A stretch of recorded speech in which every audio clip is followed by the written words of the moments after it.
ದೊಡ್ಡಬಳ್ಳಾಪುರದ ಅಳಿಲು ಥರ ಓದ್ತಿರುವ ಮೂಲೆ ಕಚ್ಚಿರುವ ನೇಯ್ಗಾರಿಕೆಗೆ ಇಂದು ಜೀವ ತುಂಬಲು ಮರಳುಗಾಲಲ್ಲಿ ನೀರು ಸಿಕ್ತಂಗೆ ಭಗತ್ ಸಿಂಗ್ನಲ್ಲಿ ಕಾರ್ಯಕ್ರಮ ಸೀರೆ ಮೇಳ ಏರ್ಪಡಿಸಲಾಗಿದೆ. ಆ ಮೇಳದಲ್ಲಿ ನಮ್ಮಂಥ ಕೂಲಿ ಕಾರ್ಮಿಕರಿಗೆ ಒಂದು ಉಸಿರು ಸಿಗಲಿ ಅಂತ ಸೀರೆ ಸಂತೆ ನಡೀತಾ ಇದೆ.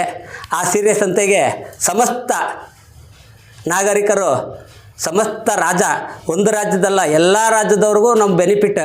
ಯಾಕೆಂದರೆ ಸೂರತ್ಗೆ ಇಲ್ಲಿಂದ ಸೀರೆ ಹೋಗ್ತದೆ, ಕಂಚಿಗೆ ಹೋಗ್ತದೆ, ಮೋತೀಸು ಅದಕ್ಕೂ ಇಲ್ಲಿಂದನೇ ದೊಡ್ಡಬಳ್ಳಾಪುರದ ಸೀರೆ ಹೋಗ್ತದೆ. ಆದರೆ ದೊಡ್ಡಬಳ್ಳಾಪುರ ಬ್ರ್ಯಾಂಡು ಅಂತ ಯಾರು ಮಾಡಿರಲಿಲ್ಲ. ಇತಿಹಾಸದಾಗೆ ಇದೇ ಪ್ರತಾಪವಾದ್ದು ಮೊದಲನೇದು. ಇಲ್ಲಿ ಫಸ್ಟು ಕೈಮಗ್ಗಗಳು ನಡೀತಿದ್ವು. ಕೈಮಗ್ಗದಿಂದ ಬೋರ್ಡ್ ಮಗ್ಗಗಳು ಬಂದವು, ಪ್ಲೈನ್ ಸೀರೆ, ಡಾಬಿ ಮಗ್ಗ ಬಂತು, ಈಗ ರನ್ನಿಂಗ್ ಜಾಕಾಳು ಬಂದಿದೆ, ಕಂಪ್ಯೂಟ್ರ್ ಮಗ್ಗ ಬಂದಿದೆ. ಆದರೆ ಮಗ್ಗದ ಸೀರೆ ಅಂತೂ ಕ್ವಾಲಿಟಿ ಏನು ಕಮ್ಮಿ ಆಗಿಲ್ಲ. ಸೀರೆ ಯಾವ ಥರ ಇರ್ತದೆ, ಒಂದು ಸಲ ಸಮಸ್ತ ಜನರು ಬಂದು ಆ ಸೀರೆ ಮೇಳದಲ್ಲಿ ಕೊಂಡುಕೊಂಡು ನಮ್ಮಂಥ ಬಡ ಕಾರ್ಮಿಕರಿಗೆ ಉಸಿರಾಡೋದಕ್ಕೆ ಒಂದು ದಾರಿ ಮಾಡಿಕೊಡಿ.